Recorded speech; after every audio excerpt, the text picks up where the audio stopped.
Hello student, आज फिर से आप लोगों का स्वागत है एके ब्राइट एकेडमी में। जैसा कि आप लोग जान रहे हैं कि हम लोग क्लास 10th के बायोलॉजी को जान रहे हैं। आज हम लोग जानने वाले हैं जनन, जो आपका चैप्टर है 6।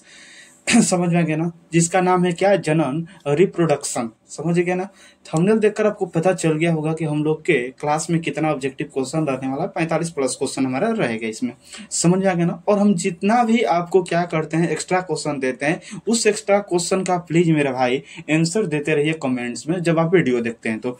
समझ गए। तो चलिए चलते हैं, हम लोग अपने क्लास को जल्दी से स्टार्ट करते हैं। और आप लोगों को वीडियो अच्छा लगता होगा तो प्लीज अपने दोस्तों में खूब शेयर करते रहिए, ताकि हम लोग आगे आने वाले वीडियो में सब लोग साथ में जुड़कर अपने पढ़ाई को कंटिन्यू बना सके। तो चलिए चलते हैं मेरे भाई, हम लोग क्लास को अपने जल्दी से हम लोग स्टार्ट कर लेते हैं। चलिए क्वेश्चन देखिए और आंसर दीजिए। बताइए, किशोरावस्था में होने वाला शारीरिक परिवर्तन का कारण क्या है। बताएंगे आप कि किशोरावस्था में होने वाले शारीरिक परिवर्तन का कारण क्या है। टेस्टोस्टेरोन, एस्ट्रोजेन, थायरोक्सिन, या हमारा ए और बी दोनों। जल्दी से आप बताएंगे। तो आप बोलेंगे सर किशोरावस्था में तो हमारा टेस्टोस्टेरोन और एस्ट्रोजन का होना हमारा शरीर में परिवर्तन का कारण बनता है। मतलब हमारा क्या हो जाएगा, ऑप्शन नंबर डी, ए और बी हमारा दोनों राइट हो जाएगा। समझ गए। चलेंगे क्वेश्चन नंबर सेकंड बताएंगे। परागकण निम्न में किसके अंदर रहते हैं। बताएंगे परागकण निम्न में किसके अंदर रहते हैं। पराग कोश, अंडाशय, वर्तिका या पत्तियां। जल्दी से आप बताएंगे। जो पराग कोण, जो हमारा परागकण होते हैं, आपको बताया गया होगा क्लास में। ये जो हमारा फूल का आगे वाला ये पोर्शन होता है, इस फूल में छोटे छोटे ये होते हैं कण, जिसे कहते हैं परागकण। परागकण किसमें स्थित होता है, ये जो है आपका, ये जो है ये किसमें स्थित होते हैं, पराग कोश में स्थित होते हैं। कहाँ पर स्थित होते हैं, पराग कोश में स्थित होते हैं। बताया जाए अंडाणु निषेचित होता है। बताइए अंडाणु कहाँ से निषेचित होता है, बताएंगे जल्दी से। अंडाणु निषेचित होते हैं कहाँ से मेरे भाई, जल्दी बताएंगे। योनि में, गर्भाशय में, अंडाशय में या फेलोपियन नली में। तो आपको पता होगा कि ये जो पोर्शन है हमारा अंडाशय कहलाता है। क्या कहलाता है, अंडाशय कहलाता है। क्या मेरे भाई कहलाता है, अंडाशय। क्या कहलाता है, अंडाशय। अंडाशय में ही किसका निर्माण होता है, अंडा का। किसका निर्माण होता है, अंडा का, जिसे हम अंडाणु भी कहते हैं। किसका निर्माण होता है, अंडा का। ये अंडा कहाँ से निषेचित होता है, तो ये जो आपको नली दिख रही है, ये जो आपको नली दिख रही है, ये जो आपको नली दिख रही है दोनों तरफ, ये जो दोनों तरफ नली दिख रही है, इस नली को हम नाम कहते हैं फेलोपियन ट्यूब। क्या कहते हैं, फेलोपियन नलिका। फेलोपियन नलिका नाम देते हैं। इसी फेलोपियन नलिका से ही क्या होता है, अंडाणु का निषेचित होता है। तो अंडाणु कहाँ से निषेचित होता है, हमारा फेलोपियन नलिका से होता है। आप थोड़ा सा बताएंगे निषेचन की क्रिया कहाँ पर होती है। निषेचन की क्रिया, निषेचन की क्रिया कहाँ पर होती है, कहाँ होती है, कहाँ होती है। निषेचन कहने का मतलब फर्टिलाइजेशन की क्रिया। फर्टिलाइजेशन की क्रिया कहाँ पर होती है, जल्दी से आप बताएंगे।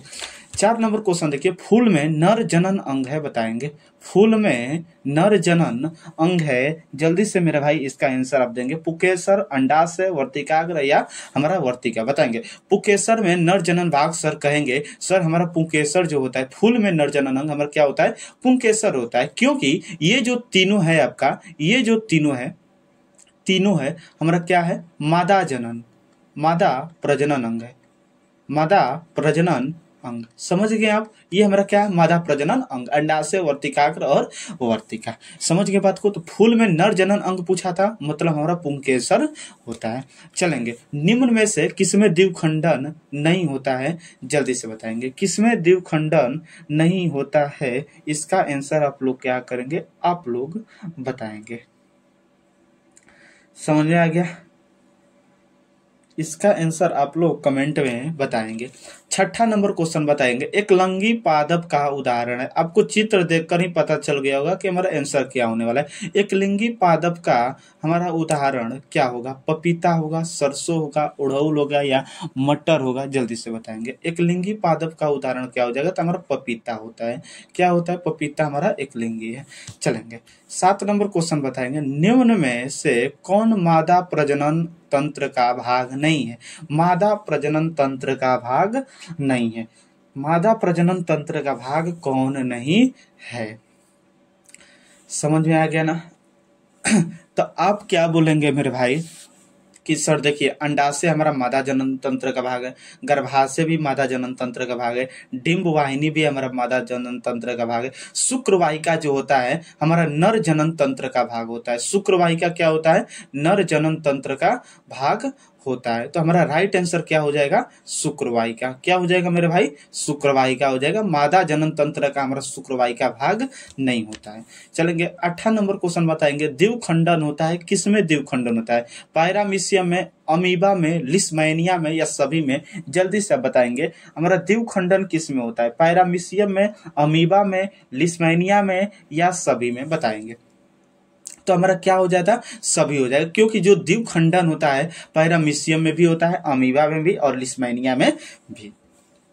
आपको पीछे हम कौन क्वेश्चन दिए थे, इस क्वेश्चन का आप आंसर पता कर लीजिए, तब हम आपको बता रहे हैं। निम्न में से किसमें द्विखंडन नहीं होता है? अभी आपको पता चला कि अमीबा में हमारा द्विखंडन होता है, पैरामीशियम में भी होता है, युगलिना में भी होता है। मतलब ईस्ट जो होता है, ईस्ट में हमारा नहीं होता है।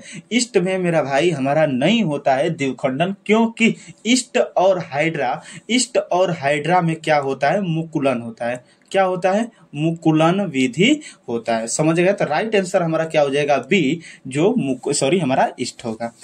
चलेंगे 9 नंबर क्वेश्चन बताएंगे। निम्न में कौन उभयलिंगी है? निम्न में कौन उभयलिंगी? आपको स्ट्रक्चर देखकर मेरे भाई पता चल होगा कौन हमारा होता है उभयलिंगी। तो सर बोलेंगे केचुआ होता है, सर केचुआ होता है।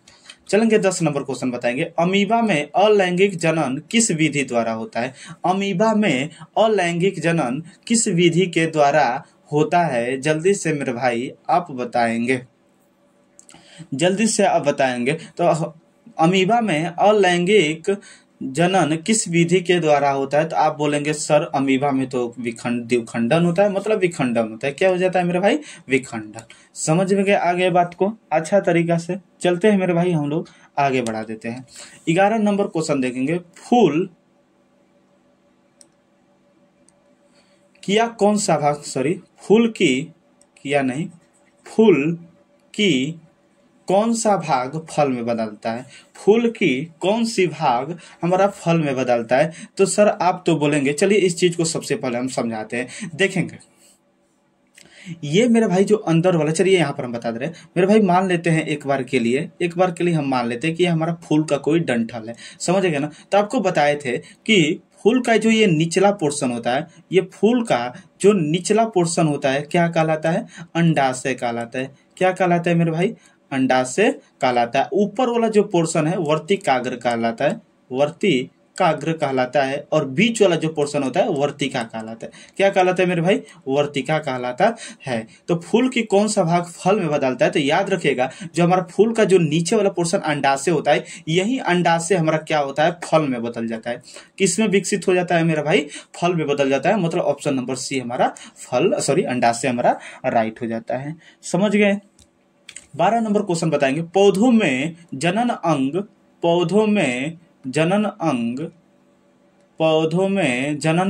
कहाँ पाए जाते हैं? बताएंगे। पौधों में जनन अंग कहाँ पर पाए जाते हैं? बताएंगे।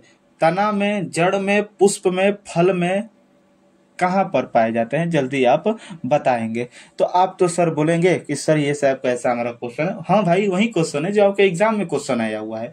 पौधों में जनन अंग कहाँ पर पाए जाते हैं? तो आप बोलेंगे सर ये भी कोई क्वेश्चन है जो मेरे भाई जो एग्जाम में पूछा रहेगा वही तो क्वेश्चन रहेगा, मतलब पुष्प हमारा हो जाएगा। समझ गए बात को? पुष्प में हमारा जनन अंग होता है। चलेंगे 13 नंबर क्वेश्चन मेरे भाई पढ़िए और जल्दी से इसका जवाब आप दे दीजिए मेरे को। पुष्प का नर भाग क्या कहलाता है? पुष्प का नर भाग क्या कहलाता है? बाह्य दलपुंज, दलपुंज, पुमंग या जयांग? जल्दी इसका आंसर आप देंगे। पुष्प का नर भाग क्या कहलाता है? तो सर बोलेंगे पुष्प का जो नर भाग कहलाता है तो हमारा तो पुमंग होता है। क्या होता है? पुमंग होता है। समझ गए? चलिए बताइए आप कि पुष्प का मादा भाग कौन होता है? पुष्प का मादा भाग कौन होता है? बताएंगे जल्दी। पुष्प का मादा भाग कौन होता है? हमें कमेंट में बताएंगे। 14 नंबर क्वेश्चन बताएंगे। निम्न में से कौन पुनर्दुभवन का उदाहरण है? पुनर्दुभवन का उदाहरण कौन सा है? जल्दी से आप बताएंगे। तो आप बोलेंगे सर पुनर्दुभवन का तो हमारा उदाहरण जो होता है स्पाइरोगाइरा होता है। स्पाइरोगाइरा जो है हमारा पुनर्दुभवन का उदाहरण है। चलेंगे 15 नंबर क्वेश्चन आप बताएंगे, अच्छा तरीका से पढ़ेंगे और बताएंगे। निम्न में से कौन मलेरिया परजीवी है? मलेरिया परजीवी निम्न में से कौन है? मेरे भाई बहुत वीवीआई क्वेश्चन है, ये क्वेश्चन आया भी है आपके एग्जाम में कि निम्न में कौन मलेरिया परजीवी है। तो याद रखे रहिएगा, प्लाज्मोडियम जो होता है, प्लाज्मोडियम जो होता है हमारा मलेरिया परजीवी होता है। 16 नंबर क्वेश्चन आप बताएंगे मेरे भाई, क्या होगा? निम्न में से कौन जीवाणु जनित रोग नहीं है? जीवाणु जनित रोग कौन नहीं है? जल्दी से आप मेरे को बताएंगे। गोनेरिया, सिफिलिस, यूरेथ्रेसाइट ये नहीं रहेगा, यूरेथ्रेसाइट या सर्विक्स कैंसर। निम्न में से कौन जीवाणु जनित रोग नहीं है? जल्दी से बताएं। तो आप तो बोलेंगे सर ये जो सर्विक्स कैंसर दिख रहा है ना, ये नहीं होता है। क्यों? ये क्या होता है? सर्विक्स कैंसर नहीं होता है क्योंकि ये सर्विक्स कैंसर जो है हमारे मनुष्य में होने वाला है, समझ जाएगा ना, जो हमारा फीमेल में होता है सर्विक्स कैंसर, समझ जाएगा जल्दी से। 17 नंबर क्वेश्चन बताएंगे, निम्न में से कौन सा वायरस संक्रमित रोग है? वायरस संक्रमित रोग कौन है? जल्दी से आप बताएंगे मेरा भाई, जल्दी से बताएंगे। वायरस संक्रमित रोग कौन सा है? जल्दी से इसका आंसर आप बताएंगे कमेंट में।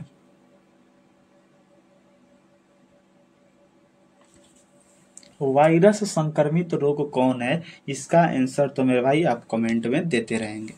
18 नंबर क्वेश्चन आप बताएंगे, क्या होगा कि भ्रूण को मां के रुधिर से ही पोषण मिलता है, इसके लिए विशेष रचना होती है जिसे कहते हैं। एक चीज याद रखिएगा, जब बच्चा क्या होता है अपने माँ के गर्भाशय में मतलब गर्भ में पल रहा होता है, तो उसको जो भोजन मिलता है छोटे बच्चे को, उसके अंदर, छोटे बच्चों के अंदर एक क्या होता है, हिस्सा होता है, रचना होती है, जिसे हम क्या कहते हैं? तो याद रखे रहिएगा, क्या कहते हैं? प्लेसेंटा कहते हैं। आखिर प्लेसेंटा होता क्या है? देखिएगा, ये जो आपको रस्सी जैसा दिखता है, जो पेट, जो छोटे लड़कों के नाभिक से निकला हुआ एक हमारा रहता है रस्सी जैसा, जिसे हम प्लेसेंटा कहते हैं, इसी प्लेसेंटा के द्वारा ये क्या करता है? अपने माँ के रुधिर में घुलित भोजन से क्या करता है? अपना भोजन पोषण करता है, मतलब प्लेसेंटा से मेरे भाई करता है। समझ गए बात को? चलेंगे 19 नंबर क्वेश्चन बताएंगे, अलैंगिक जनन मुकुलन होता है। अलैंगिक जनन मुकुलन द्वारा होता है अमीबा में, ईस्ट में, प्लाज्मोडियम में या लेशमानिया में? लेशमानिया में होता है। बताइए जल्दी से हमारा राइट आंसर क्या होने वाला है। अलैंगिक जनन मुकुलन द्वारा होता है, तो आप बोलेंगे सर अलैंगिक जनन मुकुलन जो होता है हमारा किस में होता है मेरे भाई? ईस्ट में, और याद रखिएगा हमारा हाइड्रा में भी होता है मुकुलन द्वारा ही। समझ गए? चलेंगे 20 नंबर क्वेश्चन बताएंगे। क्वेश्चन आ भी गया मेरे भाई, हाइड्रा में प्रजनन की विधि निम्न में से कौन है? हाइड्रा में प्रजनन की विधि निम्न में से कौन है? तो बोलेंगे सर अब तो आप ही बताएं, हाइड्रा और ईस्ट, हाइड्रा और ईस्ट दोनों में क्या होता है? मुकुलन होता है मेरे भाई। क्या होता है? मुकुलन होता है। तो राइट आंसर हमारा क्या हो जाएगा? ऑप्शन नंबर सी, मुकुलन, क्योंकि हाइड्रा में प्रजनन की विधि हमारा मुकुलन द्वारा होती है। चलेंगे 21 नंबर क्वेश्चन मेरे भाई, धक्का-धक बताएंगे आप लोग कि पुष्प का कौन सा भाग परागकण बनाता है? पुष्प का कौन सा भाग हमारा परागकण बनाता है? जल्दी से आप इसका आंसर बताएंगे। तो आप तो बोलेंगे सर पुष्प का कौन सा भाग परागकण बनाता है? तो हमारा पुंकेसर बनाता है। क्या बनाता है? पुंकेसर बनाता है। समझ आ गया ना? 22 नंबर क्वेश्चन बताएंगे, पराग कोश में होता है। पराग कोश में क्या होता है? तो आप बोलेंगे सर क्या ये क्वेश्चन दे रहे हैं? मेरे भाई वही क्वेश्चन है जो आपको एग्जाम में बार बार क्वेश्चन हमारा रिपीट कर रहा है। पराग कोश में क्या होता है? तो पराग कोश में सबको पता है कि पराग कोश में सर पराग कण होता है। क्या होता है? पराग कण होता है।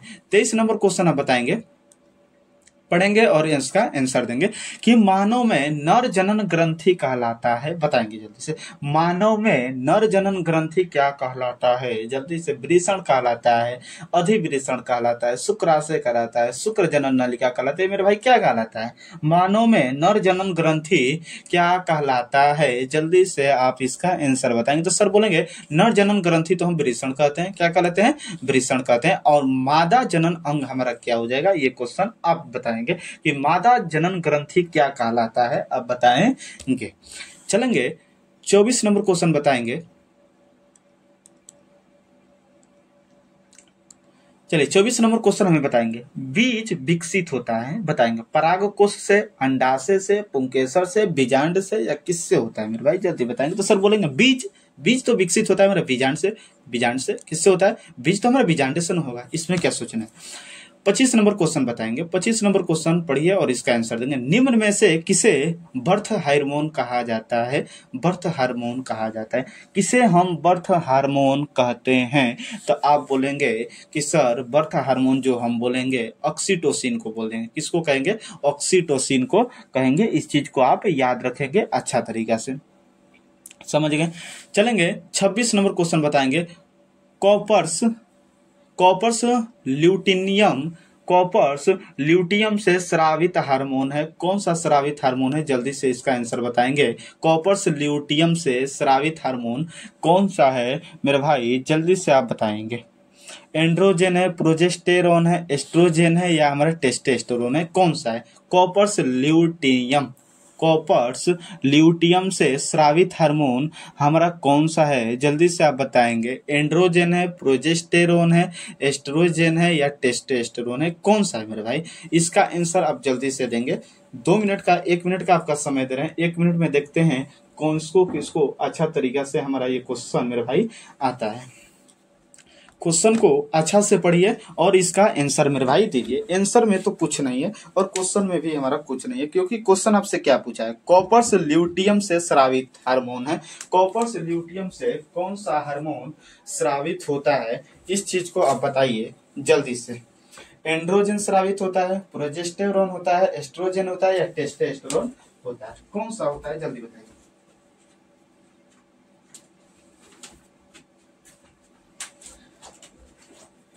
जल्दी से आप इसका आंसर बताएंगे क्या होने वाला है। क्वेश्चन में तो मेरा भाई कुछ नहीं है, इतना हम आपको बता दे रहे हैं। जल्दी से आप बताएंगे, समझ गए बात को? तो हमारा क्या हो जाएगा? तो सर आप बोलेंगे कि कॉपर्स ल्यूटियम से जो स्रावित हार्मोन है हमारा प्रोजेस्टेरोन है। क्या है? प्रोजेस्टेरोन है। मतलब ऑप्शन नंबर बी हमारा राइट बनता है। क्या बनता है मेरे भाई? ऑप्शन नंबर बी हमारा राइट बन जाता है। समझ गए? चलेंगे आगे हम लोग बढ़ेंगे और अपना आंसर को देते हम लोग चलेंगे। 27 नंबर क्वेश्चन बताएंगे। निम्न में से कौन अलैंगिक जनन संचारित रोग है? बताएंगे। निम्न में से कौन अलैंगिक नहीं लैंगिक है। निम्न में से कौन लैंगिक जनन संचारित रोग है? आंत्रज्वरस, सुजाक, एड्स या बी और सी दोनों? इसका आंसर आप देंगे। बहुत ईजी है क्वेश्चन। चलेंगे 28 नंबर क्वेश्चन पढ़िए और आंसर दीजिए। यौन परिपक्वता की अवधि को कहते हैं, क्या कहते हैं? किशोरावस्था, यौनारंभ, वृद्धि और नॉन कोई नहीं। जल्दी आप इसका आंसर बताएंगे। यौन परिपक्वता की अवधि को क्या कहेंगे? तो बोलेंगे सर किशोरावस्था कहेंगे। क्या कहेंगे हम? किशोरावस्था कहेंगे। 29 नंबर क्वेश्चन बताएंगे। पूर्ण विकसित अंडाशय कहलाता है, क्या कहलाता है?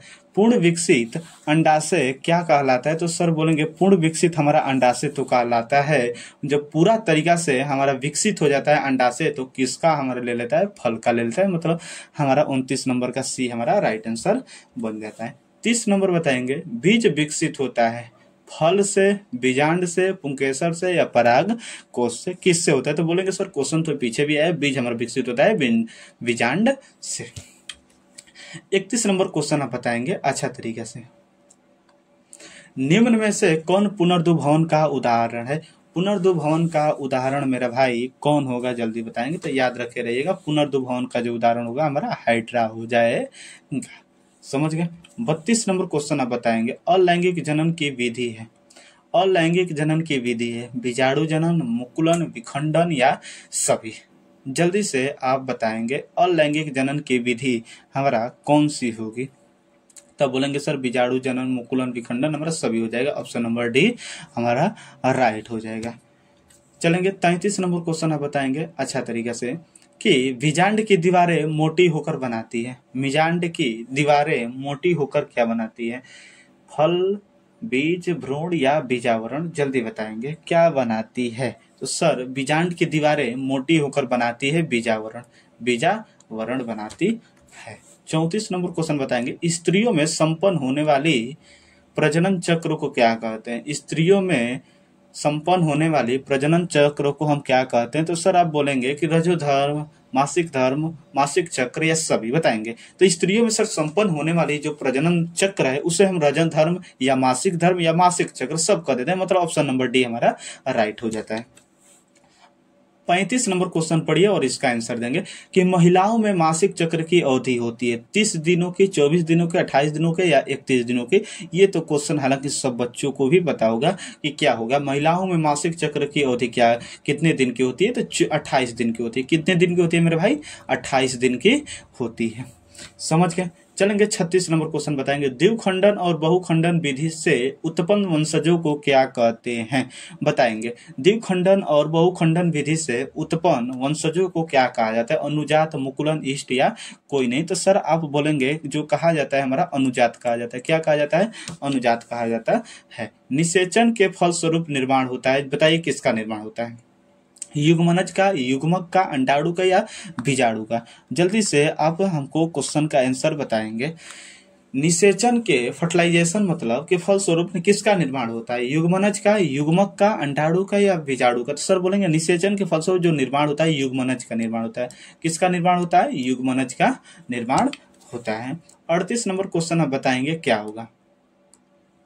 किस प्रकार के जनन से जनक के शरीर से कलिका निकलती है? किस प्रकार के जनन से जनक के शरीर से कलिका निकलती है? मुकुलन में, विखंडन में, अपखंडन में या बीजाणु जनन में? जल्दी आपका इसका आंसर बताएंगे। तो सर आप जो बोलेंगे कि किस प्रकार के जनन से जनक के शरीर से कलिका निकलती है वो कौन सा है? कि मुकुलन में निकलती है या विखंडन में या अपखंडन में या बीजाणु जनन में? किस में से मेरे भाई निकलती है? तो आप तो बोलेंगे सर मुकुलन में निकलती है। किस में होती है? मुकुलन में होती है। 39 नंबर क्वेश्चन बताएंगे। पुंकेसर के अग्रभाग को क्या कहते हैं? पुंकेसर के अग्रभाग को हम क्या कहते हैं सर? तो आप बोलेंगे सर पुंकेसर के आगे वाला भाग तो हमारा परागकोश होता है। क्या होता है? परागकोश होता है। चलेंगे 40 नंबर क्वेश्चन बताएंगे। स्त्री केसर के आधारीय भाग को क्या कहते हैं? आधारीय मतलब नीचे वाला भाग को। स्त्री केसर के आधारीय वाले भाग को हम क्या कहते हैं? तो सर हम बोलेंगे स्त्री केसर का आधारीय भाग मतलब जो नीचे वाला भाग होता है अंडाशय कहलाता है। क्या कहलाता है? अंडाशय कहलाता है। 41 नंबर क्वेश्चन बताएंगे। यौवन की आयु होती है कितने वर्ष की होती है? लड़कियों में 10 से 12 वर्ष, लड़कियों में 15 से 18 वर्ष, लड़कियों में 8 से 10 वर्ष या कोई नहीं? बताएंगे इसका आंसर जल्दी। तो सबको पता होगा कि ये जो यौवन की आयु होती है हमारे 10 से 12 वर्ष में होने लगती है। समझ गए? 42 नंबर क्वेश्चन हम बताएंगे। अंडोत्सर्ग कब होता है? अंडोत्सर्ग कब होता है? मतलब अंडा फिलोपियन नेलिका से होकर कौवा दिन हमारा निकलने लगता है। वो बोल रहा है कि अंडोत्सर्ग कब होता है? 14वें दिन, 4वें दिन, 18वें दिन या कोई नहीं? जल्दी से बताएंगे। तो अंडोत्सर्ग जो सर होता है 14वां दिन होता है। कितने दिन होता है? 14वें दिन होता है। 43 नंबर क्वेश्चन बताएंगे। नर युग्मक तथा मादा युग्मक के संयोग से बनता है जाइगोट, अंडाणु, शुक्राणु या वीर्य? जल्दी बताएंगे। तो ये तो सबको पता होगा कि नर युग्मक तथा मादा युग्मक के संयोग से जो बनता है जाइगोट का निर्माण होता है। किसका निर्माण होता है मेरे भाई? जाइगोट का निर्माण होता है। 44 नंबर क्वेश्चन बताएंगे। निषेचन की क्रिया किस जीव में मुख्यतः होती है? निषेचन की क्रिया किस जीव में मुख्यतः होती है? अमीबा, इष्ट, पुष्पीपादप जंतुओं में या कोई नहीं? तो इसका आंसर तो हर एक को पता होगा कि सर निषेचन की जो क्रिया होगी हमारा अमीबा में नहीं होती, इष्ट में नहीं होती। जो होती है पुष्पी पादप, पुष्प में होगा या जंतु में होगा? पुष्प में होगा, पेड़ पौधों में होगा, पुष्प में होगा या हमारा जंतुओं में होगा। ऑप्शन नंबर सी हमारा राइट हो जाता है। 45 नंबर क्वेश्चन बताएंगे। सर जनन कितने प्रकार का होता है? तो क्वेश्चन हर एक बच्चे को पता होगा कि जनन कितने प्रकार का होता है। सर 2 प्रकार का होता है। हमारे पूछ देगा कौन कौन? तो सर लैंगिक और दूसरा हमारा अलैंगिक। समझ गए? लैंगिक जनन और अलैंगिक जनन मतलब 2 प्रकार का हो जाता है। 46 नंबर क्वेश्चन बताएंगे।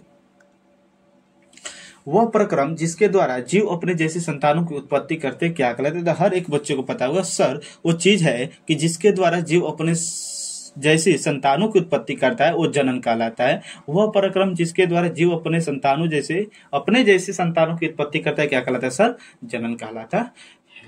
समझ गए? चलिए अगला क्वेश्चन देखते हैं हम लोग। चलिए 46 ही क्वेश्चन है हम लोग के क्लास में। समझ आ गया ना? चलिए 45 प्लस तो क्वेश्चन था ना।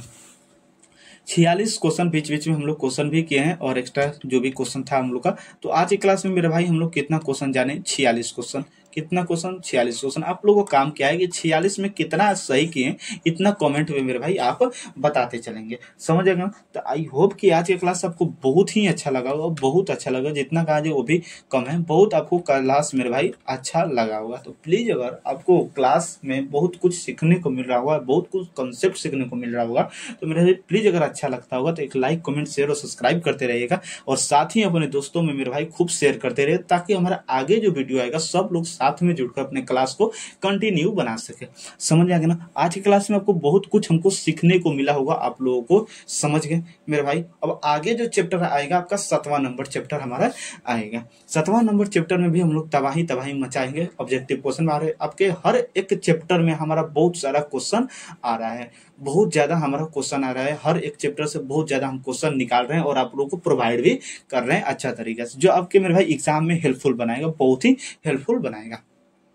समझ आ गया ना। अगर थोड़ा भी आपको दिक्कत होता है तो कमेंट में आप कर सकते हैं कि सर ये दिक्कत है, क्वेश्चन में दिक्कत है, इसका दिक्कत है, तो हम आपको जरूर भी अगले क्लास में आपका रिप्लाई देंगे। अगले क्लास में मेरे भाई आपको इस जो दिक्कत से हम आपको बाहर निकालेंगे, क्या आपको किस क्वेश्चन में दिक्कत हो रहा है, उस सब क्वेश्चन को हम लोग आगे वगैरह भी देखते चलेंगे और अपने डाउट को भी क्लियर करते चलेंगे। तो आई होप कि आज की क्लास आपको बहुत कुछ सीखने को मिला होगा और बहुत कुछ जानने को भी मिला होगा। तो मेरे भाई थोड़ा भी अगर आपको वीडियो अच्छा लगता है तो प्लीज एक लाइक, कमेंट, शेयर और सब्सक्राइब करते चलिएगा, ताकि आगे वाले वीडियो में हम लोग और बेहतरीन कुछ कर सके।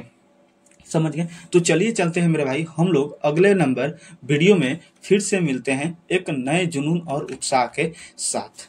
तो चलिए चलते हैं हम लोग फिर से एक नए वीडियो मिलते हैं। तब तक के लिए आप लोग को बाय, और वीडियो देखने के लिए दिल से थैंक यू।